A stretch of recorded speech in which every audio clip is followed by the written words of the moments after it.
Right. Hello. How's it going, everyone? Happy New Year. Happy 2026. I hope you guys had a great holiday. Welcome to House Arrest with Chris and Tamara. How's it going, Chris? Well, my house is Big Red tonight, and I'm out on the road. Been out on the road for the last week or so, a little over a week, maybe. It's been good though. Mm, Trucking. nice. You just came How back from about the you? States again, right?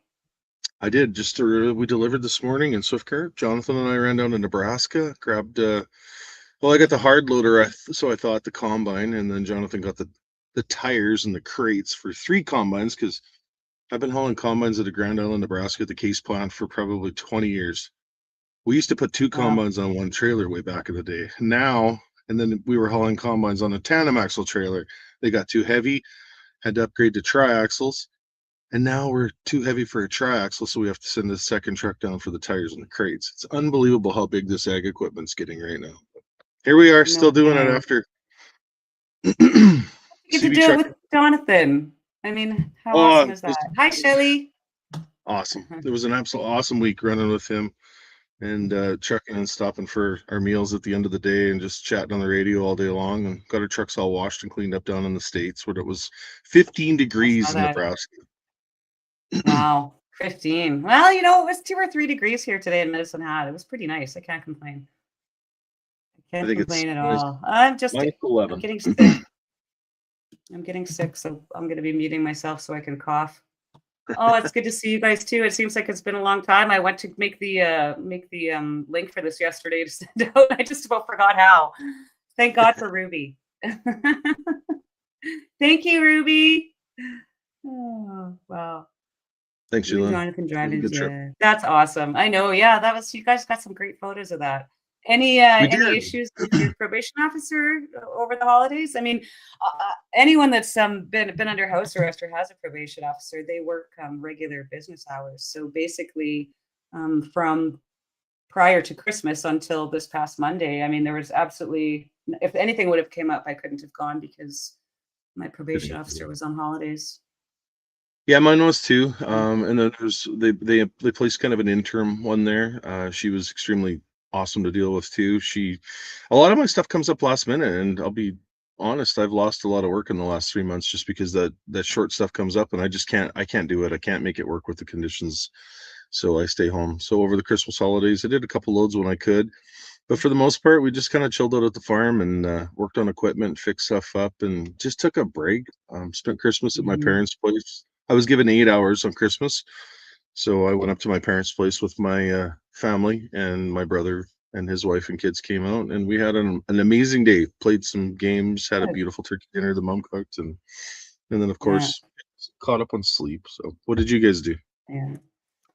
Nothing, honestly. I checked out. I checked right out over the holidays. I didn't really, well, anyone that was trying to get a hold of me would know that I basically just sort of ignored my phone, and it was really quiet. Obviously, with my new granddaughter in Manitoba, Sierra and Ashley, my other 2 daughters didn't come out this year. They stayed close to home, and my family, my immediate family, had Christmas in Swiftcurrent, so my daughter and my grandsons went there. So it was actually quite nice and quiet. And I think after, I mean, the whole year that we've had, and even the few months leading up to Christmas, I was just so ready for just some quiet time. We had the house to ourselves for a little bit, which was kind of nice, and so it was good. But you know what? By before even New Year's, I was ready to have. I love Christmas holidays, but I'm always so glad when they're over because I feel like I can get back into some kind of a routine or something. So, and yeah, so I got some rest, took some time off, and I'm ready to come out swinging now in 2026. Do you have any New Year's resolutions? No, just keep speaking the truth, and I think we're waking a lot of people up. We're opening their eyes right now in this country to what's been going on when they're seeing the government acting the way they still are to this day. I've met so many people in the last little while that are part of lawsuits against their employers for losing their jobs during the what time. And Right. a lot of frustration there, but there's so many people, and like this, I just spoke with a young guy, KC, just outside the truck here, stopped for a visit, and said all of his family's from the east, and he says they were the other way, and they're slowly waking up, every single one of them. So we could be thankful for that. I think we just keep standing the way we've been standing for the last 5 years, and and speaking their truth. And I think it'll eventually come around. We're on the right side of history. I think so. Yeah, I think so. And I think you're right. Slowly, eyes become more and more open. And I mean, I think when you have things happening in our government, like this Christopher Freeland latest appointment, a volunteer position, apparently with the country of Ukraine, I think their corruption is just becoming more and more obvious, and people are noticing. I mean, it's just gotten to the point where it seems like they just don't care anymore, which is obviously very frustrating. I can't imagine what Krister's constituents think. At least she resigned, but I don't know if that's good enough. And I mean, obviously, I do have a bit of a grudge against that woman. I mean, she illegally froze bank accounts and gleefully froze bank accounts. And as anyone that Mhm. follows me on knows, I have all of her notes. I have all of her notes with the bank CEOs, all of them trying to figure out how they can freeze bank accounts without getting their hands dirty and getting into trouble. So, I mean, I think it's pretty obvious what she's going over there to Well, do. and the corruption continues too. You hear that Doug Ford has to hand his cell phone over for investigation and some of the stuff going on with his government right now. And of course, he appeals that and Well, refuses to. thankfully, he's getting rid of that Crown Royal, that dang Canadian Crown Right? Royal. He's going to show them. He's going to show America by getting rid of a Canadian product. He's a moron. Like, He's a he's an buffoon idiot. dressed in blue. He bleeds red, of course, and yeah. I've never seen such a divisive clown than I have that guy. Yeah. Have you been doing any community service? I have not yet. Finally, just the other day, we had things coordinated. If they're in my hometown of Swift Current, there's only 3 spots that are available for community service: the SPCA, the MC store, I believe, and the Salvation Army. And but I wanted to serve it in my own little community, the one little spot that I live in. So we got permission from the courts to then have the community service in the community. And I'll go. It'll start here shortly. I've been busy over the holidays, and we'll focus on that. I think I'll park Big Red here through the cold months, and mid-January, February, fire it back up in March or April when the weather starts to improve a little bit, and then I'll get that community service down. I'm a volunteer fire department or firefighter on the volunteer fire department, so cleaning the fire hall, and there was a fire when I was gone with Jonathan last week, and of course I missed it. I get the call from 911 saying, "Will you be attending?" And I can't from wherever I was, Nebraska, I guess. So a lot of stuff that needs to be done in the community. So it won't take long to complete, and I'll bust my tail at it. What's 100 hours? When it comes to blue collar workers, say I think I do that from Right. week and a half. Yeah, no doubt. I a lot of banging. I'm not sure why. Yeah, I think I counted mine up today and after this weekend. There's a community banquet at my church this weekend. So I'm getting extra hours in today, tomorrow, and Saturday. So it looks like by the time the weekend's over, I should have about 66 hours. So Nice.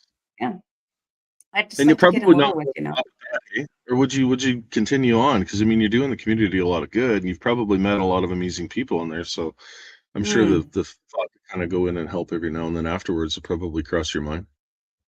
Absolutely. Well, I'm really hoping that my probation officer will let me to continue to volunteer at the food bank. I mean, it's a really nice feeling. I do everything at the food bank. I work in the back in the warehouse, unpacking, stocking shelves, and helping the clients out front. And it's really quite fulfilling, honestly, to help them with all their stuff. And it's shocking how frequently it's used, and it's even more shocking how many people that I recognize or know that are coming in there now. So it's not good. The But I'm state of glad our that there's economy something right like now that there.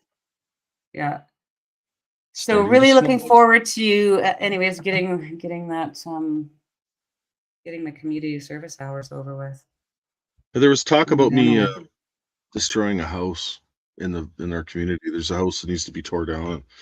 So of course I've got a little bitty traco at home, and there was talk about maybe even being able to use that equipment to crush a house. So that would be kind of cool. I love doing that demolition on houses. It's pretty fun, and community service for it too. right?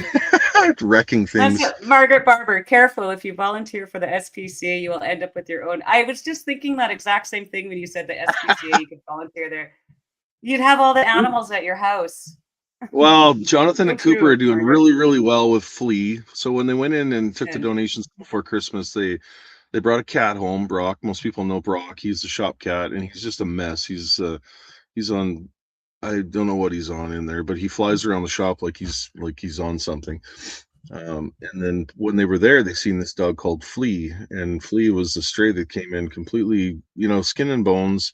His fur would move with fleas, so the people at the SPCA named him Flea. This dog Hmm. has it made in the shade. Like Cooper has got him so babied. He's been dressed and manicured and groomed and treats. And this dog is finally starting to learn a little bit of freedom. It's amazing to watch because my big dogs outside, Charlie and Zeke, they were out running around and they barked and then Flea barked. But then he looked back at us to think like, is that okay that I just barked? But tail's up now, tail's wagging. It's so cool to see. Aw. And that's what it's about. And I checked the SPCA's website over Christmas, and I think they only had like 3 dogs to adopt. So good job, everyone, for Mm. getting out there and taking that. I think we need a little bit of help with the cats. So I think they got quite a bit of cats in our local SPCA. Hmm. Hmm. Yeah, I wish I could adopt another dog, but I just can't. Didn't even need this one when I got her, really. It was already the last thing I Mhm. needed, but obviously it was exactly what I needed. Well, it's I really think, sad. Yeah, I've had her now for 3 years. It's been 3 years at the beginning of January that I got her after my old neighbor died. That yes, was a you got tough two one. dogs from that. Yeah, and then the other one, and I kept them because, well, especially the other one, we had to put him down a couple of years ago now because he was already quite old. But yeah, but I have since decided that I needed them more than I thought. Yes. It's amazing how that happens, isn't Oh, it? so barn And cats. we're There coming you up on go. the Yeah. well, and that was yeah, like I've got a deal in the SPCA when they get a feral cat that they can't obviously adopt, and I will usually just go pick it up and take it and deliver it into the barn, and we never see these cats again. They're gone. They're mosers. They run. Of course, we've got fresh water and we've got food in the barn for them. Um, but they mouse, so it's kind of you've always got to feed your barn cats, because it keeps just fills in when they're catching mice. But I walked in the barn the other day and there's this beautiful tiger striped cat in there, and he was thick and bulky. He's been doing really well, but wild as Hmm. a merchant. We adopted 2 cats this Christmas. Oh, nice. That's Swift Current. Good for you. Nice, good job, Tara. That's awesome. Yeah, that is awesome. And Jonathan Well, we got Villeneuve, an let's give a anniversary little coming up, update. eh? Oh You yes, you do, you yes. talked to him, eh? I did. I Good. got a text from him in the middle of the Nice. night the other night. Jonathan is doing really well. He Yeah. said the pain level of what he's just experienced is about 11 out of 10. It is absolutely excruciating. But Jonathan, That. we had so many prayers for you. The surgery day was a Yes. little tense. There was a couple complications, but he did pull through. And his mother was with him, and so was Christine Pearson there. So he had a lot of love around him, and he's probably watching this right now. So Jonathan, you got a long road ahead of you here, but you'll do Hmm. fine. And Yeah. I made the mistake in one of my posts updating people on it. I just said the word Jonathan and right blend, and then people mistook that for my son Jonathan. So I had a lot of messages Oh, coming in saying, "I hope Jonathan's okay." Jonathan's fine. He's not. It was Jonathan Villeneuve, right blend. Everybody knows right blend on here. yeah.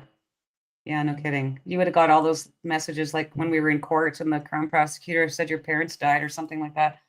What happened? Isn't I it can't remember how that went. Or the reporters reported it as Tim Radcliffe's mother had passed away. That's what it was. And one of the reporters had unexpectedly? reported that it was your parents. Yes. Yeah, both of my Yes. parents. Yeah, CBC, CTV, and somebody else did that. Never a redaction on their part for that. It's amazing that no accountability comes from that. Cape Breton. Holy cow. Cape Breton, I saw Oshawa, Ontario. I saw Grand Prairie. I saw Nova Scotia. Holy cow. I wish you could blow that little Yeah, he comment sent section me a up on my message too, screen. and I didn't want to call him, especially after I saw his post because I knew he's in a lot of pain. So he'll get a hold of me when he's better.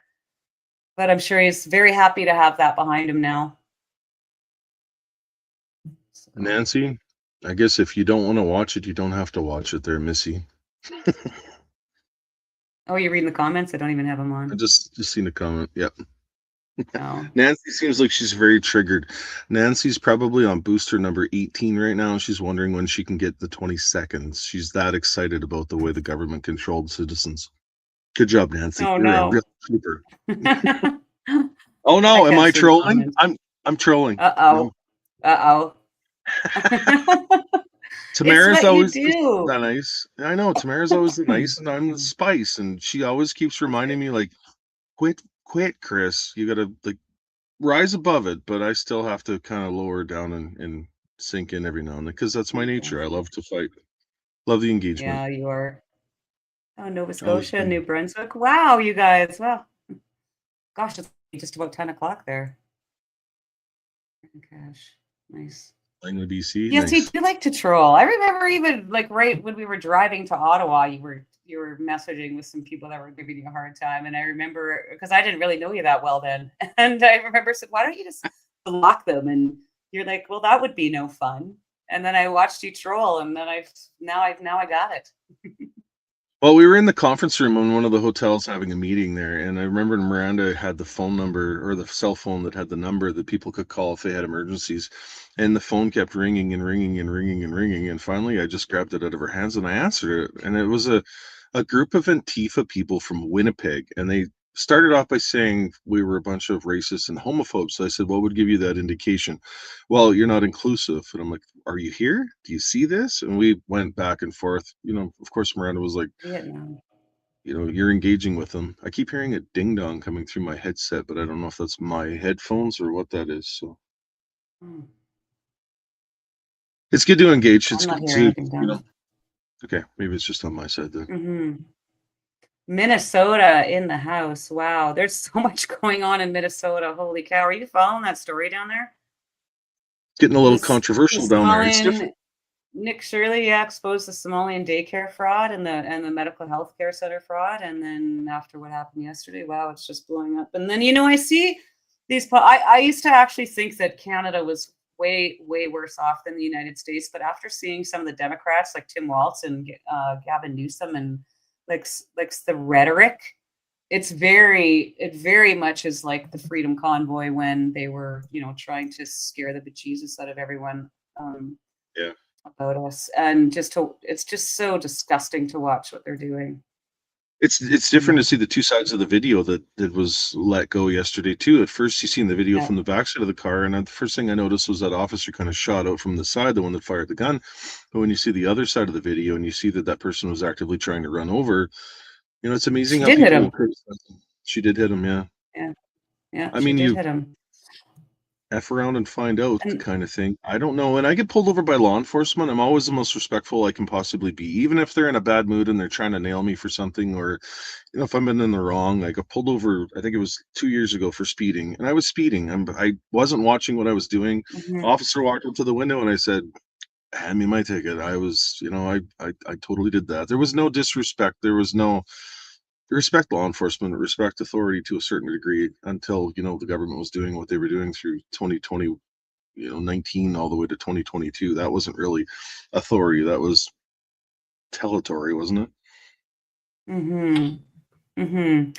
Well, we talk a lot about law enforcement on this show and respecting them and stuff, and I do have a lot of respect for them. It is difficult, obviously, when you have cases like, how some of them treated us or the ostrich farm. It's just definitely frustrating. But I do think the majority of law enforcement are really good people. I believe the majority of law enforcement secretly, if not vocally, um, um, support what we do. At least the ones that I talk to definitely support us. You know what I mean? So I had a yeah, member pull me over in Big Red once just to tell me that, he's a huge supporter and to keep on the straight and narrow. Of course, yeah. it's I've seen And that the a lot of. DOT guy, I remember. We were Oh, at the a meeting DOT when guy. you got pulled over by the DOT guy. Yeah, Well, I went through the that was scale. They were doing inspections, and we were on a yeah. call. We were on a call with a couple other people, and I kind of put the phone. I was on the call hands free, and I put the phone up. So, and he come walking right up to the window, and he kind of displayed his displeasure with the government and the way they've treated us in the last number of years. And he was using some fairly vocal words, and Tamara and the other people on the call heard everything. It was awesome. Yeah, he would have lost his job. It's a good thing. It was just Yeah. us on that call, but very, very excited to meet you and very, very supportive. Yes, I've seen that a lot, and that's the good, and that's the positive effect we had. We didn't know we were going to have that effect. David. I met a lady the other day. Jonathan and I were stopped in Weyburn, and she drove by, seen Big Red and Big Great White sitting in the parking lot. She ran home, picked up her 3 kids, ran right back just to say hi. And I was just getting ready to leave, so I jumped into the truck, and of course, she teared up a little bit and gave her a hug, and we got some pictures with the kids. And there was a family that moved from British Columbia in Kelowna or Kamloops, somewhere in there, in the middle of the city, moved to small town Saskatchewan, rural, and now they're raising their children in on a farm, and they're raising animals, and they're using the animals for meat that they can. Congratulations. That is exactly what we're lacking in society nowadays: is people not raising their children like that, I believe. Yeah. Oh, definitely, definitely. I mean, there's definitely well, when I was growing up, a difference between the farm kids and town kids, that's for sure. Excuse me for one. Yes, definitely. Work ethic, it's always been the same. So Take a farm sorry, you kid guys. for Yes, exactly. And they're hard workers. I mean, I know when I was working for an and gas company here, well, most oil and gas companies will tell you that they'll gladly hire farm boys any day of the week because they very know how to much so. work, right? So we're Oh, coming up on Alberta. on an anniversary here Yeah. fairly quickly, right? What is the sentiment Hmm. on that? 5 years, hey? 4 years, 2022. It's been 4 years. Did I You miss keep that up? saying I thought it was five. going to be It's 5. 5 years Yeah. next year. Yeah. Really? Yeah. So it's 2026. For But like some I reason, I said, thought it it feels was like 5. 100. That seems like so long ago. Like 4 years ago, I didn't even know who you were. Isn't that weird? Well, and we spent 2 of those years in trial, which is kind of hard to believe, hey? Yeah. Longest mischief trial in Canadian history, or I think it is. Somebody will probably contradict that one, but it's been a road, hasn't it? Mm-hmm. Yeah. And I took a lot of time, I think, over the holidays too, and just sort of thought about, took it all in now that the trial's over, and it definitely feels like there's less stuff hanging over our head, even though we're still in the thick of it. But I feel like kind of the worst is past, like I said, even like the appeals process is going to take a long time. And then even if they do decide to do a retrial, I mean, we're still looking at 4 or 5 years down the road for that to even get started. So, I mean, We our should. sentences will have long been served. Is somebody waving at you? Yeah. Yeah, no, there's people Um, driving through the parking lot, so I yeah. never advertise where I am at the time I'm at, but people see me park somewhere, and yeah, it's kind of Well, it's not like your trucks, not doesn't stick out like a sore thumb. does, yeah, a little bit. Yeah. Yeah, we still have the Yeah. $300 million lawsuit that's going to be taking shape in 2026 here, I believe, right? Paul Champ, his lead plaintiff, Zexi Lee. A lot of us on that class Yes. action that's going to have to be sorted out. There's about 3 different teams on that are all on the same side, but of course not aligned. So it'll be interesting to see how Love you, that plays out. Diego. Is Diego in the comments? Nice. Yes. I think there should be. I mean, I think the next move is a motion for certification. And I actually thought that was going to happen a while ago, but oh well, I guess we'll get an January, is update it? here soon and find out what's going on with that case. Yep. Yeah, $300 million. I 190 don't know. some It's going to million. be a challenge for Paul Champ. I mean, I think especially with the trying to name a donor class, like I just don't understand. I think that's biting off a little bit more than you can chew. And not only that, sets a dangerous precedent going forward for anybody that wants to donate to any cause. You know. Is that the motive behind it? Is discourage anything like that? Like, part of the reason why they've come after us so hard in the last number of years is because somebody actually took a stand against the government, and they have to squash that and make an example out of that. Same goes for the lawsuit like that. Like anyone that donated money to Freedom Convoy is potentially going to be named on this lawsuit with us, and that's ridiculous. Hmm. It is absolutely Never, ridiculous. never in Canadian history has that happened before. So this is new case Yeah. law right now. It's a slippery slope. This slippery slope would have been the forfeiture on Big Red. I guess we haven't had a show since the hearing on Big Red, have we? Yeah, that's right. That was the last one. Um, You're absolutely right. The one after you won. Yep. yes. Was that the day? So that's good. 19th? Well, Yeah, that was the one so day. you've heard nothing since then, obviously. Like they still must have a bit of time if they want to appeal Well, they probably won't appeal that ruling. They'll just move jurisdiction, right?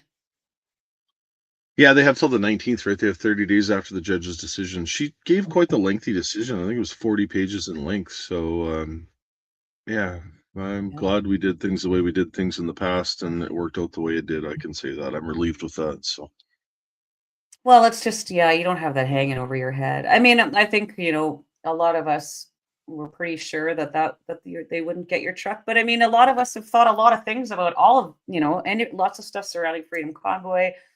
Um, I mean, I was still stunned that they even convicted us. I was like, there's no way. Like, I mean, come on, or even when I got arrested, like, I'm not going to jail. Like, this is ridiculous. So, I mean, basically everything that I thought was going to happen, I got wrong. So obviously, I mean, it was scary. It was frightening to know that, that they could try to do that.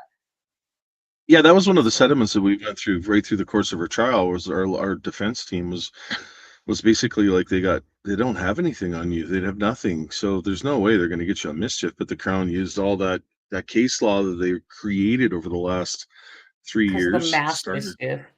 mass mischief. So yeah, but there And was that's some what's lucky great ones in about there. Canada. They just make shit up as they go, Yeah, right? Like, was it a mass mischief? The worst mass mischief convicted of of all mischief time. because of previous crimes, and even crimes that didn't happen anything to do with Ottawa. Something that happened in Coots was used against us in case law, which is ridiculous, and other people that were found guilty. But there was also people that were found not guilty, acquitted. Um, and then, of course, the Crown would appeal all of those. They had a case that they had to make, so they would drag everybody through the case law and through the courts and find that judge that he needed to find in order to convict that person. That happened quite a few times. It's amazing to see that it was that the Crown would spend that Yeah. kind of time, but they made that point, right? That was their case. And I think Bern Buchert is one of the only ones that was acquitted that never had his acquittal appealed. I think it was Harold the Evan Jokers. Blackman story. Is that right, Ruby? Maybe you know. Evan Blackmore?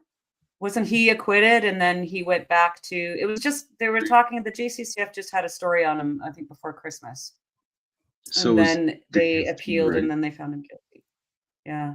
There was a few of There's those so that many. I happened. mean, we were talking about this earlier. So how many cases? I know we asked the JCCF lawyers when John Carpe was on our show one night, how many Freedom Convoy cases, and but not just criminal charges like tickets and stuff like that, minor infractions. And I want to say it was 1,500 ish around there that they've helped, but or is it was it more 2,500 I want to say it was in the 2000s, but it was people throughout the COVID, through the time that were charged with pandemic? tickets or the pandemic. And Yeah. then through Convoy, I don't know how many people were there, but there was about 180 people arrested in Convoy through that. The GCCF and the Democracy Fund. There was a few other organizations in there. I don't want to, downplay them. They did a lot for people. They took a lot of people's cases and they helped them out in desperate times. Myself, included. Tamara of Mhm. obviously Democracy Fund, but GCCF has been there right from the start. They flew a few people in, to help us out with things like right off the bat. I think you could tell that we were unorganized right off the bat and things were kind of a mess and we needed some sort of a direction because it wasn't going anywhere Mm. the way and I'm thankful for that. To this day, I look back at all the Well, and none opportunities. of us were legal professionals, you know what I mean? And thank God for Dr. Christian for I mean, it Yes. was basically, I think, Dr. Christian that started that whole ball rolling, and he was just an outsider looking in, and basically said, there's people here trying to take over your protest, and you remember he was angry too because he was trying to tell us for days, and he's like, people aren't listening to me, but and so he facilitated that Zoom meeting with John Carpe. I think Keith Wilson was on it. Some of the other lawyers were on it, and I remember my internet. Oops, I'm sorry, I just hit my phone. My internet wasn't working, so I barely even got on there. And I think the last I heard about it, they were going to fly out a few days later, and I think they came the next day, right away, Was anyways, because I mean, we needed representation, we needed solid advice, we needed good accounting, um, so yeah, they were there right from the start. They were there right from the start. were I remember that. There was 5 of them that walked into the hotel room that night, and 2 of them Yeah. ended up staying. The other 3 went back and started working from there. And they knew what was coming. You know, I met Diane Magus, my lawyer in downtown Ottawa. She was actually with us there supporting us, and communication was there. So she represented me, of course. And yeah, the GCCF was like right there with us the entire time. I think they did valuable work. I think there was that dialogue, and of course, trying to make that the communication with the city, trying to move trucks out of the residential area. I never went there with the anticipation of anybody being parked in a residential area. That was never part of my plan. In fact, I went there with other people in Convoy Mm. telling us that we had 2 major staging areas in Ottawa. We weren't going to be in Wellington. We were going to be in Confederation Park and Major Hill Park. Major Hill That was Park. not Yeah. true. You can't park a truck in those 2 places, but I didn't know anything that. I was told that there was porta potties and all the essentials that we'd ever need set up there. That wasn't the case at all. That was all a farce. So we relied on some people to navigate the way, and it wasn't what it was set out to be. So it's the unfortunate Okay. part about it. Well, But that's exactly it. Some people had jobs that they were supposed to look after and they just didn't, and it got left to everybody else. So, but yeah, you're right. And I remember that as I remember being confused because as we're driving into the city and you were, I mean, like I said, all that whole trip across, honestly, if there was maybe a full 2 hours where you and I could have a conversation because, you were on the phone or I was on the phone or, it was just, it was constant. You were doing interviews with Tucker Carlson and Sean Hannity and all those people. And it was insane. And I totally lost my train of thought. oh, just some drive Excuse me. across, and we were kind of But led astray on some. yes, yeah, that's right. I mean, and so we all had the jobs to do, and sometimes just that never happened. But yeah, sorry, I totally lost. Much of Forgot what this. the point was. Was that? Too much of this. Too much flopping Oh from yeah, yeah, that's right. Oh, and Cindy Parker from she was on the original finance committee. Came for coffee the other day, and we had a great talk about. It's been so long now. There's so much stuff I forget, but I don't know if Krista, and Cindy or Helen or Nolene for that matter. I mean, I would love to do a house arrest and have the original finance committee come on because they've got some wicked stories to tell. Oh, I mean, because we were so big, especially after the donations started coming in, and then we had to figure out how, there had to be some kind of formula how we were going to pay or distribute the money because if you're traveling to Ottawa from like Toronto, that's going to be vastly different than if you're coming from different. Vancouver Island. So those ladies worked their butts off and put up with a lot of crap from some people. And I think if they're willing and if you're okay with it, I'd love to see if they'd I'd be like to. interested in coming on. And Now, you the only correct me if I'm problem wrong, is, but of course, is that they might not want their faces because this lawsuit. That's the other thing. I'll talk to them and see. Maybe they'd be interested, but I'd love to have them come on and the different talk about the perspective. early days. A lot of the stuff that was going on, you got to remember what was GoFundMe was bringing in like $1 million a day or something like that right off the bat. Yeah. Once we got We had, rolling, yeah. we had no direction for that. We had nothing set up, Yeah. and that's why I teased in my social media post today about this Freedom Corp entity, and I wanted to bring that up and have a conversation about that. So Mm-hmm. Freedom Corp is it's called Freedom. What was the original name that was created for Freedom Corp? Do you remember? Freedom 2022, Human Rights and Freedoms 2022, or something is not. Something It to do doesn't with that. exactly roll off the tongue. And that was under direction from the accountant that we were associated with and some of the lawyers who were saying you need some sort of a not-for-profit to be set up in order to habit the GoFundMe that was coming in.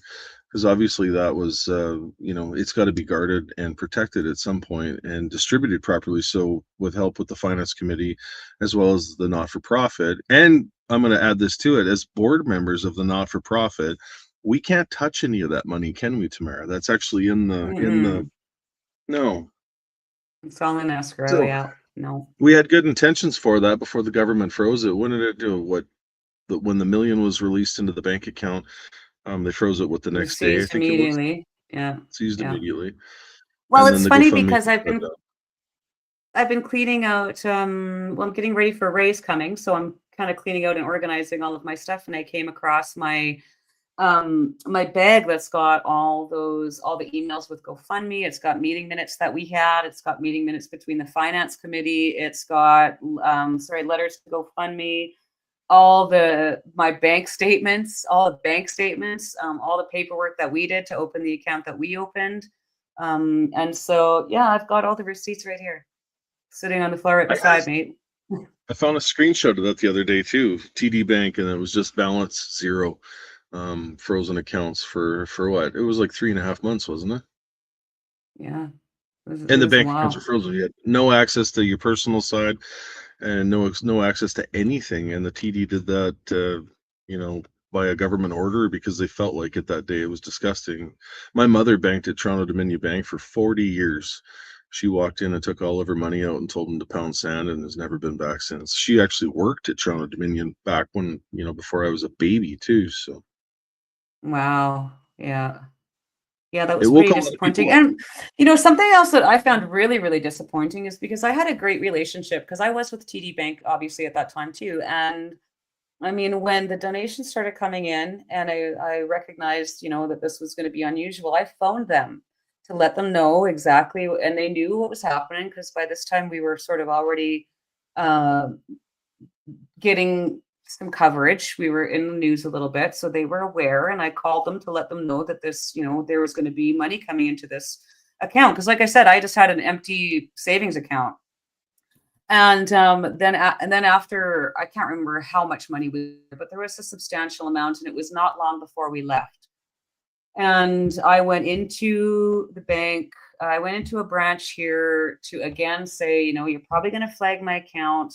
GoFundMe's going to be putting, I think it was $1 million. They were going to release $1 million, and I knew I would be flagged immediately. So I went in there to talk to somebody in person.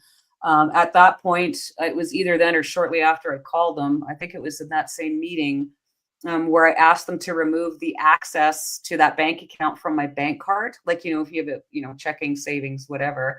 I asked them to remove that access right from my card because I didn't even want to accidentally buy myself a Tim Hortons coffee with that money. So, I mean, I took all the steps as far as the TD Bank went. And then, of course, we had all the communications with GoFundMe. I was actually, just before we started, looking at some of the letters that the finance committee, myself, and Keith Wilson's law firm had sent to GoFundMe. So, I mean, I'm not going to go through a bunch of paperwork, but I will go through some of that stuff because there's some pretty interesting stuff in there that Oh, we there could is. talk It's receipts, isn't it? about. Hmm. Yes, We and in typical I've got them Tamara all. transparency, Tamara was so conscious about this too that she had, we didn't have a place for the money to go when GoFundMe was releasing that $1 million. The corporation wasn't quite set up at that point yet, Yeah. the not-for-profit corporation, so it had to go somewhere. So it went into that savings account. But you were very diligent to screenshot and make sure everything was well noted. You added me to that bank account for full transparency, so I could see it too. Yes. That was Because I something didn't that want was to be responsible, no, just me. You know what I mean? That's no. why I created the finance committee, even because trust me, I mean, I remember being in Thunder Bay, Chris, and we stopped, and people were trying to get fuel, and I remember I was on the phone with a lawyer from Alberta because we couldn't get access to any of this money, and of course, that's why we set up the finance committee. Because if I would have saw those guys or any of those people that needed help, I would have been like, take, here you go, here you go, here you go, because I didn't want to see them suffer. But that committee was put in place specifically for that reason because it protected me, it protected you guys, and it protected the donors. Mhm. Right. And so it was very important that we did that. And then we had to transition, obviously, away from that finance committee to the to Freedom Corp once we had it all set up. But you're right. And I mean, Keith Wilson was shocked because I think the night that they showed up there, and he talks about this once in a while, is that like I logged into my online banking and showed him exactly on my phone what was in my account. And Yeah. thank goodness I started before they froze everything, printing off all my bank statements. So I've got every e-transfer that came in, Oh, every the $10,000 that we took out. I think that was for the plane, or one was for, no, it fuel, was fuel. Gosh, it was a long time fuel. ago now. Yeah, Yeah, we got it's getting a little supplies, we got fuzzy. These fuel. I know, we that's the did thing. I mean, if we go snow back to shovels. trial in 3 or 4 years, like how are we supposed to remember any of this stuff? But obviously, and I mean, Freedom Corp, we do have meetings now. Currently, we're still obviously a not for profit, but we're just basically a placeholder until, we are going to find out Mm. what's going to happen with this money that's in escrow. And like I was joking to you before the show tonight, Chris, I hope I resign my seat before then, because I don't want to have anything to do with it. I don't want to have anything to do with that money. I've thought My about that hope, too. sincerely, is that if we ever do get it back, again, I was going through my stuff, and I've got all the registration forms and the code of conduct that we had everybody sign. And So or we you donate it still to, to this day you still have all the names of all the people yeah, that registered. You yeah. have everything still. Tamara, look at that. Amazing. So everything's still there. I Oh, have binders and folders, and yep, would you you look betcha at I those do. receipts? Those are Yes, I receipts, do. people. So I if that have ever is all of released, my there you bank go. statements, like I said. Yeah, here's a copy of some of the bank statements. We got notes from police meetings. Um, yeah, I mean, yeah, Oh, that makes me I happy to got see you everything. still have all that stuff. My gosh. And So the when we did take some of that cash out, there was $10,000, I think, in cash. I can't remember exactly, but it'll be right here. but it was a And remember, fuel. the It road was a fuel captains took it tanker. because they got some they got supplies like Snow safety vests, shovels. shovels, salt. And Rick Sproul, Ryan Milowitz's uncle, of course, Ryan was one of the road captains, Yep. did a little spreadsheet that's actually listed all of these, all every receipt that we had. And actually, when all the receipts came in and the rest of the cash, yeah, we were ahead of the game. We had more cash back than we actually got. So there's a nice detailed list here of every single thing that was spent. So there's that. Amazing, And then isn't uh, it? Look and at then that. and then actually the copies of all the receipts are also in here too. So not only do I have a spreadsheet with them listed, but I have the actual receipts for all that So as stuff. of now, So where does the Freedom Corp term? Some people in the movement think that it's some big crime organization or that. Is it pure and simple? It's a not for profit set up through the the government. Canadian, the Western Canadian mafia. Yeah, Is that what exactly. we are? Oh boy. I can't tell you the amount of stuff. I ordered a trailer in I think it was fall of 2021. And when you order these trailers that I use for my business, you order them about 8 to 9 months in advance because it takes them that long for the waiting list for building them and all that.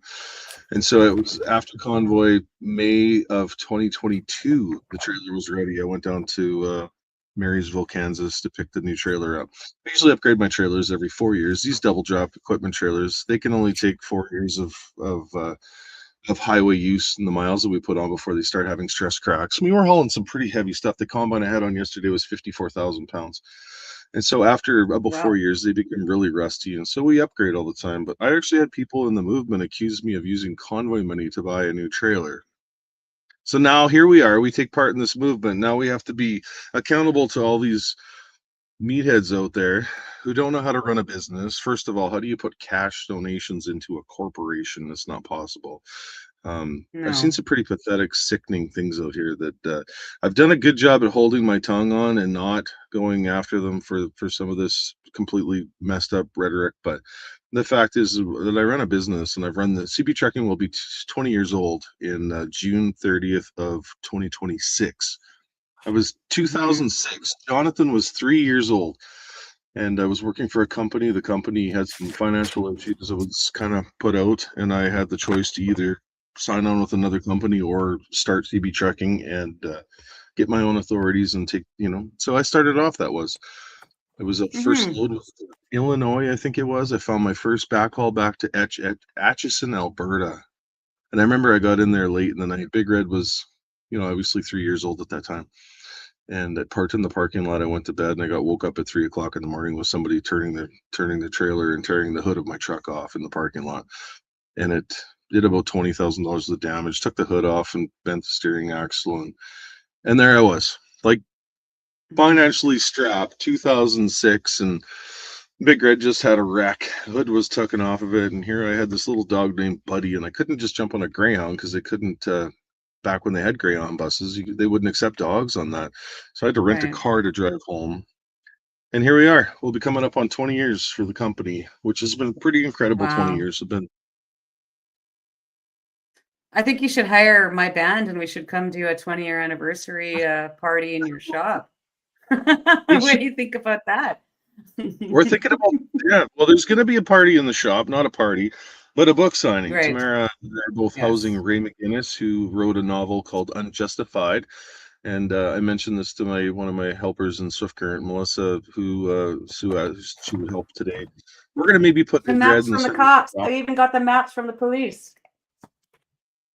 Oh, wow. I got everything. We should go through this. I don't want to do it on here though, but there's tons of stuff. I just love the fact that you still have the registration forms. So if Oh, someday I all kept that them is all. I released, kept everything. you I'm not. you I can was born sunshine, but it wasn't yesterday. Yeah. I good. don't want to show them too much because there's names and stuff on here, but No, yeah, we got all the registration forms. We've got all the communications with GoFundMe. We got everything. receipts. Receipts. Yeah, Receipts. that's right. I love Actual that word receipt. some days. Actual receipts, not fictitious receipts that can't be proven. There they Yes. are. That's good. Yeah. That makes me happy to see that they're still For a there. convoy that wasn't highly organized, you guys actually ended up being organized. Well, you know what? At Hello's 3487, I sat through 2 months of the POEC, and I listened to testimony from government officials, law enforcement, city officials, all these different organizations.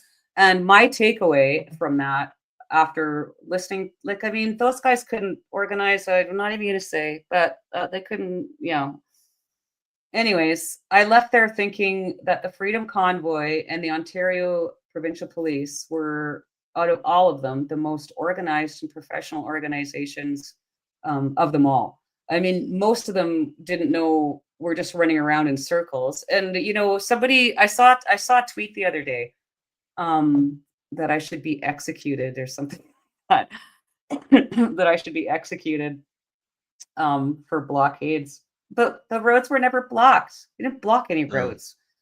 I've said that many times. That's a little extreme. Who blocked the So road first at Coots? Let's stop and think about that one for a sec. Even at Coots, where it was an international border crossing, and yes, you're not allowed to legally block it, but who blocked it first? Law enforcement did. yeah, Some of the atrocities that happened at Coots, and then we're gonna have a show on Coots one day, and we'll get some of the people in from the Coots protest, and they can tell their stories on what actually happened there. But when you listen to, was it Tony Olnick's Tracos, which are parked within a half a mile of the highway there, the RCMP went out and cut hydraulic lines, filled them full of spray foam, dumped oil all over the ground. Where's the environment? And where's the accountability for that? There's never threat of violence. I've had an former RCMP officer, recently retired, that's reached out to me about that, and he's a bit of a whistleblower. He's going to get some information on that for me because he said that's wrong. He said they never Oh should yeah. have done that. They have rules against. Like, we sat and chatted for probably 20 minutes, and he pointed out a lot of nefarious things that that law enforcement did. But I mean, one of the things that what I was laughing about this tweet about me, somebody calling for my execution because we were trying to overthrow the government or something, which is laughable, especially because by the end of the POEC, it became pretty obvious that, I mean, the city of Ottawa, the Ottawa City Police, like all these agencies, we could have overthrown the city. We could have completely went in there and taken the whole thing over. They were outnumbered. They were unprepared. They are a shit show. I mean, one hand doesn't know what the other one was doing. It was, and we even have the evidence to prove that with that recording from the OPP officer. They were working with the Ottawa police, and he's like, they were lying to us. They didn't tell us this. We found this out on their Facebook page, and we're pulling out.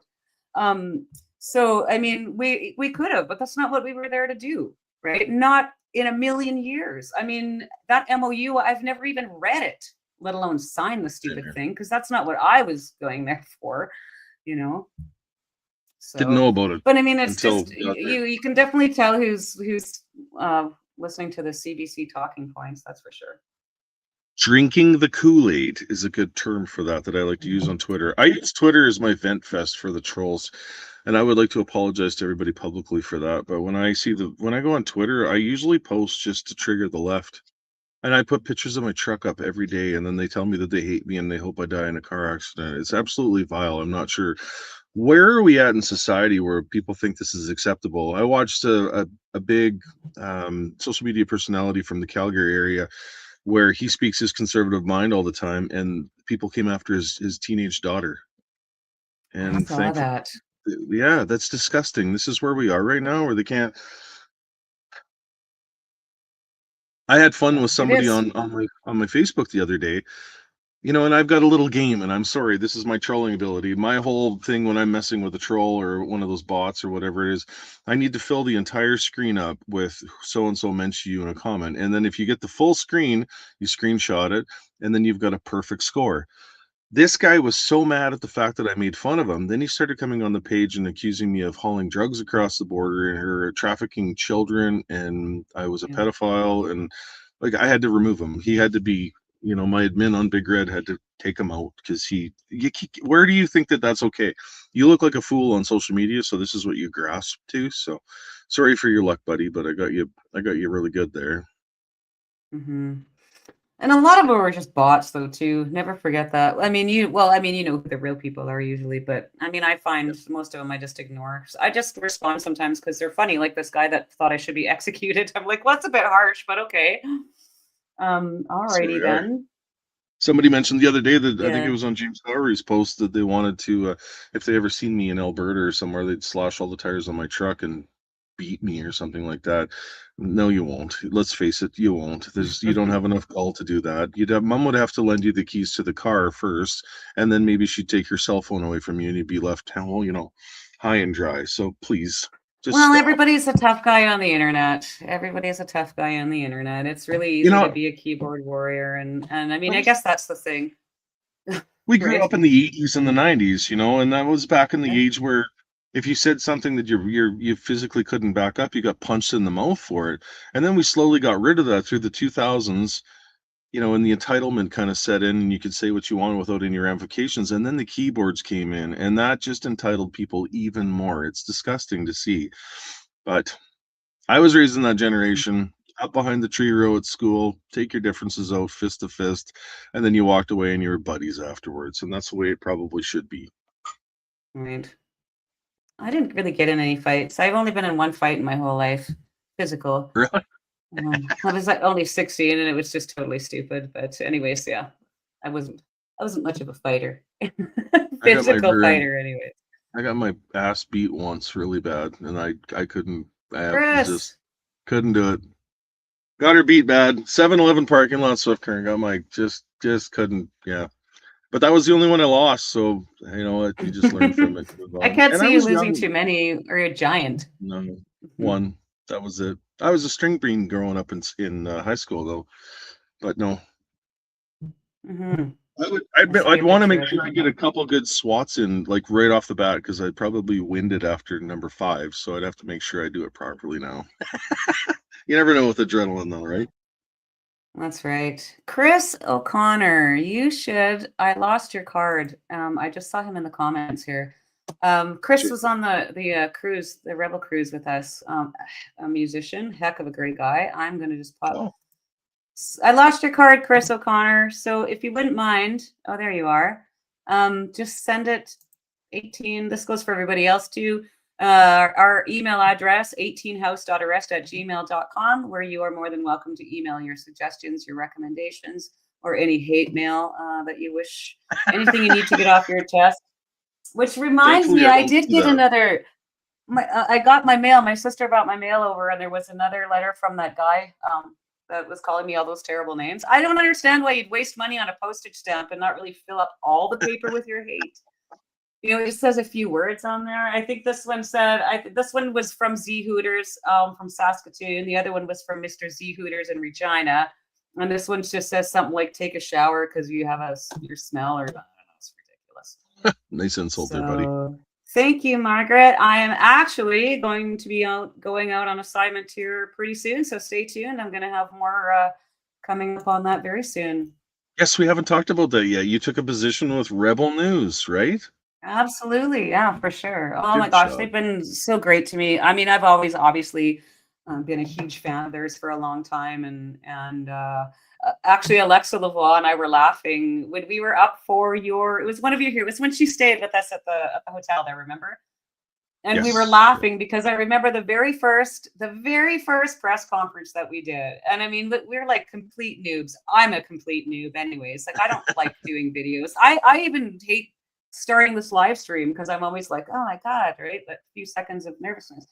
But anyways, we were laughing because she's like, I walked in the room and she's like, oh, there's Tamara Leach. And she's walks in the room and I'm like, oh my God, it's Alexa Lavoie. She's But awesome. I anyways, love I'm her. really She happy to be a part of this team. These guys have really gone above and beyond to help me, Chris, and so many others, especially getting the story out. And I mean, they were one of the very first independent news organizations on the ground. they And I were think their own viewership throughout that thing because they were there on showing the what was ground. happening, like telling the Yeah. truth, right? They weren't lying like everybody else was. It was just disgusting. And so yeah, and I mean, a great group of people. I'm super excited to go on my first journalist assignment. So yeah, I'll have Is more there next is week. there is there a time when you guys come to the shop and interview Big Red in the shop there? Maybe Lee's from Regina, she's the correspondent there, or even Sheila. Yes. Maybe make a trip. Yeah. Brendan. Work. Yeah. I remember standing outside of the Arc talking to you about the registration papers and how quickly the movement grew. Yeah, and the responsibilities you had. I remember that too, Brendan. That was the night we met. You and I had a great conversation, and by the end of it, I was on my way to boost a truck, change an alternator. Everyone was there to help. Oh, so many stories. Yes, I remember. And if I remember correctly, too, Brendan, weren't we trying to come up with something? Because Brendan is from Manitoulin Island. He is a great friend of mine. Met him at the Convoy. He was one of the mechanics that drove up on his own dime. He was going around fixing vehicles. Sam Field is another one. I'm sure there's more. And Yep. actually, Chris, I was just saying to Brendan, we should have him and Sam on one night, to talk about with the mechanics. Yeah, that's a good Like point, I actually. even remember mechanics joining or signing up to join the convoy before we left because obviously people were going to need help, and it's a good thing that some of them did because I know there was some people did have Who was minor it from Alberta? There was a vehicles couple that were in guys the from way. Alberta too. There was a few. Yeah. Um, I'm just trying to think of names right now. I have everybody in my phone under mechanics. It's amazing. I don't know if your contacts is like my contacts, but I have anybody associated with fuel distribution is like Todd Fuel Guy Johnny and Fuel. Yeah. Johnny Chris Fuel. Convoy. Yeah, Yep. There was a lot of that. And mechanics exactly. too, same thing. We had a group of Yeah. guys out there that gave it all. Like if somebody had an issue with the truck in the middle of convoy, they stopped whatever they did and got their coveralls on and mechanic tools out and they fixed whatever they could. It was amazing. And there was even guys at like the truck dealerships in Ottawa that would come in after hours to get parts for guys that needed. I know there's a few of those stories there. There was a lot of. I shared a video on my social media today about somebody in a downtown business talking about the difference between what the media was portraying throughout the convoy compared to what was actually happening in reality, and how the government, Mhm. the city officials came into the businesses and told people to stay away from the protest area because it was very dangerous. They did that to universities, college kids, schools. It was disgusting. It was actually an Mhm. informative video that I'd never seen before. Yeah. Well, Brendan is obviously very special to me, and a lot of people don't know this, and I think I can talk about this, Brendan. I don't think you'll mind, but on the Tuesday morning, February the 15th, before anybody else had even gotten up, Brendan, myself, and my sister, and I think Dwayne was there, went down to the Ottawa River and performed a sunrise ceremony. Mm, And then after we finished the ceremony, we walked all the way up Wellington. I was holding here's a miraculous story for you. Um, of course, we couldn't have a fire, right? Because we're in the middle of the city, but we had a little mhm. terracotta pot. This actually might make me cry. We had a terracotta pot, and Brendan brought all the medicines that we were going to need in a beeswax candle. And so we lit this candle down there and burnt the medicines, and we did our ceremony. And then we walked up, as we walked back slowly all the way up to Wellington and down Rideau, we walked around and smudged the signs, the truckers sleeping in their trucks, the sides of these big trucks. We saged everything, smudged everything. But what was miraculous was that this little candle that I'm holding with leather gloves in this terracotta pot burnt that whole time. And even Really? Brendan noticed it. And the farther we walked, this flame, like it was this flame kept jumping out. And that candle burnt all the way down the street. And we were going pretty slow, taking our time, obviously, until I turned the corner. Do you remember when we used to walk back to the hotel and off a Rideau, you turned and there was that brick kind of walkway and there was, I think the Westin Hotel was there. Anyways, it Yeah, was over kind of top a of the cut water. across. Anyways, that fire stayed lit while we were performing the smudging until I turned the corner off of Rideau, and then it completely went out. I keep hitting. It was, yes, Trevor, it was Brendan Allison. He is the guy we were speaking about right now. He's in the comment section. And Tamara just froze up.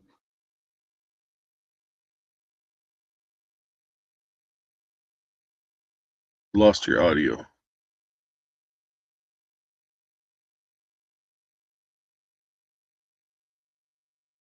Can everybody hear me?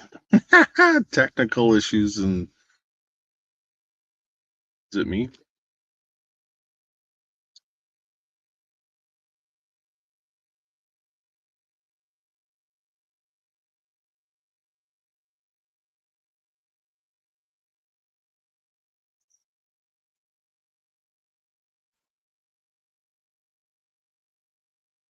I seem like I've lost my audio. Tamara, did you lose yours? Can everybody hear me here? You can hear me, okay. Good. Tamara? Okay. We're saying we don't hear Tamara. There's an issue with there. So now you get to listen to me speak until Tamara gets it fixed. And I'm in the truck right now using Wi-Fi, so I will unload this grain dryer in the morning at daylight, and I will head for Calgary, pick a semi up for a customer, and then head back home for the weekend. I believe I'll be on my way to northern Manitoba on Monday, Tuesday, delivering in southern Saskatchewan. There you go. I got you back, Tamara. Okay, yeah, I just switched to my Yeah. earbuds. Actually, I think I like this better. Nice. I don't know what I did. I just keep bonking this thing. I'm terrible. I am such a newbie at this, you guys. It's terrible. But the good news is I've got paint. I'm going to get the studio painted. We've got some plans to get it all nice down here, and so I'll be working on that after I get Set up a studio. Yes, because you'll probably need something like that for the reporting for you're our going to do. show. Absolutely. And for our show, I was going to turn this into my gym, but then we started the show, so now I don't really have enough room for a gym. But that's okay. And before, yeah, so anyways, yeah, we definitely have to talk to Brendan and Sam. Would love to have them on, especially their perspective. We'll look at something in February for that. And also, again, I guess we should announce if you're in the Medicine Hat area and you want to come and meet Ray McGinnis, he's going to be at my home January the 22nd. That's a Thursday. I believe we're going to live stream. That's a Thursday night, so we're going to live stream the show while he's here too. But I do have room for about 20 to 25 people. So if you want to come, just send an email to 18host.arrest@gmail.com if you're obviously local or want to make the trip. Clearly, it's in my home, so I mean, I'm going to use some discernment. That'll so be that January Danny Martin 23rd. doesn't show up. He's too busy hiding behind his keyboard. Yeah, so Ray McGinnis is going to be here January 22nd, and then he's heading to Chris Barber's shop on Friday the 23rd. Chris, you're going to be able to have a lot more people in attendance than I am, but I'm just happy to host him. I'm so such an honor to have him in my home. We'll have to kick some trucks out of the shop, but I think that's doable. We'll leave the one truck inside the shop, Big Red, of course. We'll kind of clean it up and have as a centerpiece. We'll have, I don't know how many people. I was thinking maybe 50 people would be max. Ray McGinnis will, of course, do his book tour and speak about his book, Unjustified. And then we can have a good little evening, quaint. Maybe get a porta potty. I don't have bathrooms in the shop, so we'll probably get a porta potty in the shop just for people to use. And then, yeah, we'll just have a little sit down evening. Yeah, it's going to be awesome. So send your email to Host Arrest and we can go from there. Melissa's going to work on some sort of a event calendar in for Swift Current. We'll have probably a few people, just some people around home locally that want to come out and listen. And then, of course, working his way across the country. So, Yeah. Ricky, good to see you there, buddy. Yeah, I love Ricky. He's always popping up on my Facebook page. Huge Oh, look, supporter. it's Kevin. Thanks for Here's everything, my Ricky. Kevin, I had to block you on Facebook the other day because you constantly keep tagging me. I had to block you on the cell phone like what 2 years ago because you kept sending me pictures of your privates. Now, what kind of a grown man sends a picture of their privates to another grown man, especially when his 15-year-old daughter at that time opens his cell phone and sees that? That is really wrong. And you wonder why your Not business is good. actually up right now? Come on, buddy. Get a life, leave me alone, quit obsessing about me, and move along, little kid, because you're not. Well, I was going to call you just for men, Kevin. It just Is that never stops. It just never no? stops. The You know? mental instability with certain Why people in this can't we all country, just get along? My God. the way My he acts God. is absolutely atrocious. You think you're something, but man, you are an embarrassment, especially to your parents for trying to raise you. That's too bad. It is. That's too bad. I Oh went on well. Facebook the other day on my personal page, and there was like 15 tag posts in there about that Yeah. idiot. So bye bye. We'll just that's the only way to deal with you is just remove Why you and can't ignore you. we be friends? Why can't we be friends? Why can't He's a whack. Absolutely, he's a Yeah. whack. So It I might have takes made out I might have made the guys. phone call to Takes the out Lethbridge guys. City Police and actually asked about criminal harassment charges, seeing as you're doing 60 days in jail on weekends right now because of that. So they're watching you, Kevin. Thank you. You could do that? Gosh, why didn't I do that? I bet you my Right? sentence would have been served a lot faster. Oh, Yeah. thanks, Katie. Actually, I'm a terrible singer, but I appreciate that. Thank you. I just enjoy it, so I don't really care what I sound like. I have a great time. You do good. I've watched Okay. you a few times. You do an amazing job. Well, thank I you. think you've wrote a couple Gosh. songs and Yes, we do have a freedom song. I play it at the beginning. Whether it actually works or not at the beginning, I have no idea, but I think it does. get a lot of the Um, sound on the acoustics. So.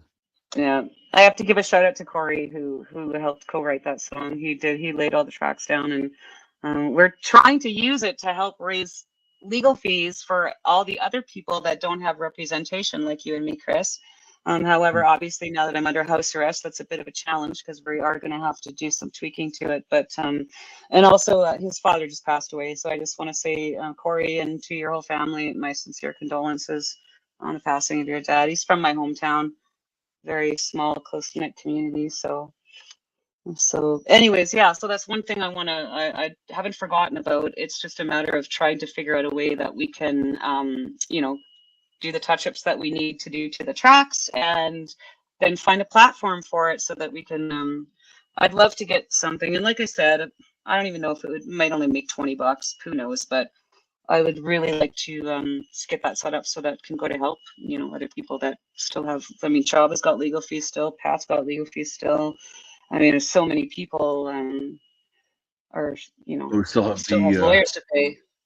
yes, there's a few people that we've actually assisted in some of the motions that we filed with too, right? Remember, we've because the people donated to that, we've been able to cover the funds of a couple people. We might not get thanks for that, but it's still what we do. We try to do anyway. Yeah, exactly. We can only do what we can do, though, right? I mean, you've tried to help lots of people, and I try to help lots of people, and I mean, we can only do what we can do. One of the best experiences I think I've had in the last number of years was going out to Nova Scotia to support, Guy Guy, Meister. That yes, was an yeah, amazing weekend. Met so many really amazing was. people, and then seen a different side of the country too. I've never been east of Quebec City. Actually, Centerville, New Brunswick, I guess, is about as far east as I've ever been. And then I was fortunate to get out to Nova Scotia and seen that part of the country. Absolutely stunning. I'd love to tour that a little bit more. Maybe over the summer of 2027, when all the conditions are done, we can maybe make a trek out there in Big Red. But Yeah, that we'll would be great. We totally should. See if Mark will take us out on the boat again. That was oh, for somebody that grew up on the prairies of Saskatchewan to be out on a lobster fishing boat was pretty surreal. And remember when we we get watched the tide come in? Like we get to this harbor and all the boats are like in the mud, at the Bay of bottom Fundy. of the harbor, and yeah, the Bay of Fundy, and then like within like what, an hour, like they were, it was crazy to watch that. Like I said, growing Ru- up in Saskatchewan where there's no water or trees, it was something Yep. for me to experience. And great people, the people out in the east. Well, I think 100%. honestly, I think the majority of Canadians are like that, like that they would open their Mhm. home to you, or be extremely gracious, or want to feed you supper. But I mean, there is something very quaint and charming about the generosity of Maritimers, and that's definitely a do-over for me. Hey Ruby, Yeah, if you're it's watching, God's hidden secret. You're so just right, Ellie. Yeah. Ruby, just do the old thing to Kevin Erzman and get him out of there and block that waste of skin, please, because that's all he is. If you get your fingers on the button there, we ignore people like him. He's just an attention-seeking moron. I think I got him here. Bye Block. bye. Hey, Kevin. I got the power. You do, and now he'll go cry. That's too bad. Like Kevin did cause a lot of problems for us on the way. I Oh, remember what happened at Sudbury there when we had to kick him out. mhm. And I still tried to, have a civil, not that I ever saw him really after that. I didn't actually. I think the last time I saw him was we stopped at a gas station just before that happened. And he had pulled up behind you and you guys were beaking at each other, and I was still friendly and whatever. And then when I was arrested on that breach and put in jail here, I was in the remand center here for 2 days. And I heard after that he brought his truck down and he was out because they had a rally for me outside, right?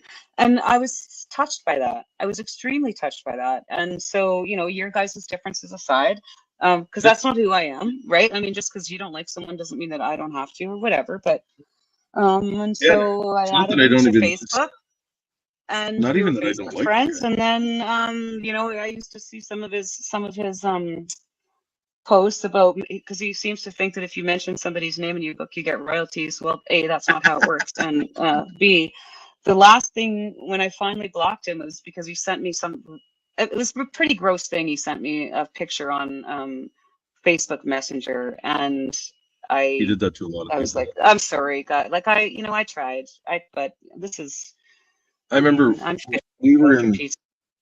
we were in Redcliffe. We were in Redcliffe when we were picking you up and on Convoy in that day in in Redcliffe. And one of my good buddies, trucking company owner from Southern Alberta, was there with us standing there. And then this black truck rolled in, and he looked over at him and he said, "Oh my gosh, you're gonna have a lot of problems with that guy. He's a coconut head." Now you can call Kevin every name in the book, but when I called him a coconut head, something went clicky click in his noggin. That was just like the worst thing you could ever call. Give Dan credit for calling somebody a coconut head. It was Coconut hilarious. head. But it literally was problems right from there. He was on his cell Yeah, it phone, was. driving on the highway, passing people in the Trying to convoy, pass people, and it was not playing good weather that playing night. And yeah, starting fights yes, and yelling and screaming and playing music on the CB radio, like just being an arrogant idiot. The guy, and karma's a bitch, right? He's literally lost his dad's company. It's bankrupt now, and he's, serving 60 days for criminal harassment because his neighbors hate him. Like the guy's got some serious wow, issues, and probably lay off the drugs and the alcohol, and it might level itself out a little bit, but some people don't know enough to get help for that. So yeah, absolutely. We would love to come back on your show. That bearded Canuck. That was oh, fun. Yeah, sure. Jordan. Yeah. We got an invite today for Oh, a big US podcast too, so yeah, we'll have yeah. to reach out. I got the message on my Twitter account, so I'll have to reach out and have a conversation with him and see if we can set up a time sometime next week to film that. He wants to have both you and I on it, so that's exciting. Yeah, it'll be good. Yeah, I think we're going to have a really busy 2026. I mean, I think the show is going to keep us busy enough, and it's only going to get better as I sort of learn, a little bit more about it.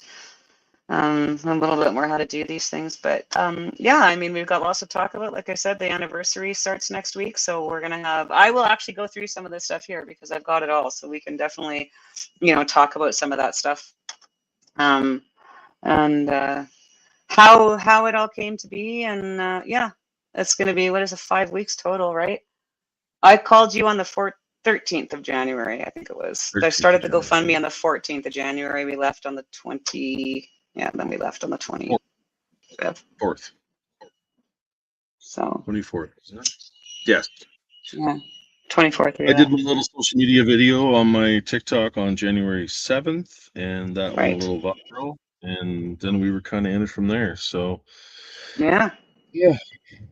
I mean, the trucks joined in. I don't know if the trucks hadn't have joined in and done their part, then it might have been about, 5 or 10, 15 campers and pickup trucks on their way. But when the trucks joined in, it created a little bit more of a stir, and I couldn't be prouder to have been taking part in that sort of thing. And I still talk to all the truckers to this day, the actual truckers that shut their trucks down and took the time to go to Ottawa.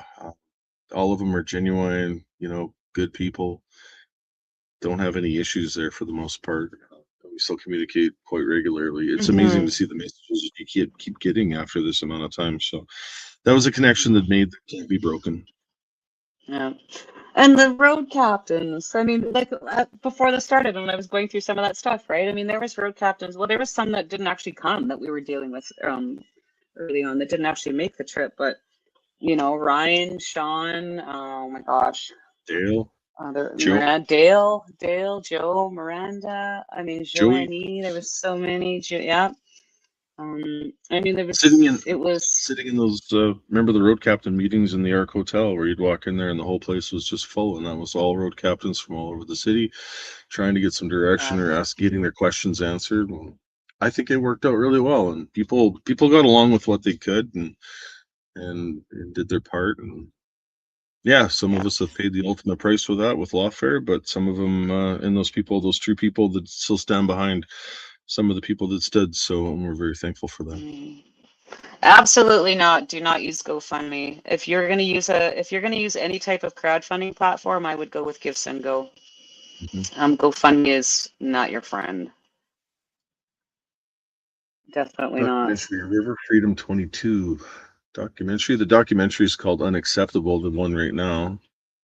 If anybody has a chance to go watch that Unacceptable, you'll get a full side of just about every story there is to get. We've had Bern Buchert and Benjamin Hobb, who were vital parts of that. Ben actually was the Eagle Vision Visual Productions studio that made it. If anybody wants to hear, even the accountant's story, I'd like to mention that. If you want to go watch Unacceptable, the accountant in there explains exactly where all the money went. And if you want to further that after that, the accountant did an interview with Kid Carson the summer after Convoy, and he did an amazing job at spelling out exactly what happened and what transpired in every avenue when it comes to finances. Everything was audited to the nines and well documented. So I encourage people. Kid Carson, Chad Russ interview from, when was that? The summer or the spring of 2022, and of course your Unacceptable documentary. Yeah, Unacceptable is good too. Yeah. Very. Yeah. Yep, exactly.